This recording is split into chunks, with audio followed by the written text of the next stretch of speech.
Masjid Nabawi, also called the Prophet's Mosque, is a historic mosque originally established and built by Prophet Muhammad, situated in the city of Medina. Al-Masjid al-Nabawi was the second mosque built, first being the Quba Mosque, in the history of Islam, and is now one of the largest mosques in the world.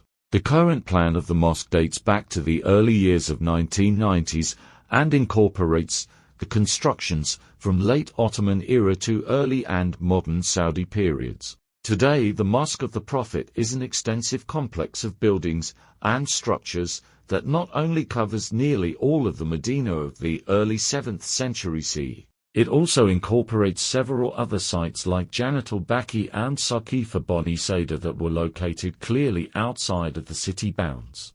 Masjid Nabawi, also called the Prophet's Mosque, is a historic mosque originally established and built by Prophet Muhammad, situated in the city of Medina. Al-Masjid al-Nabawi was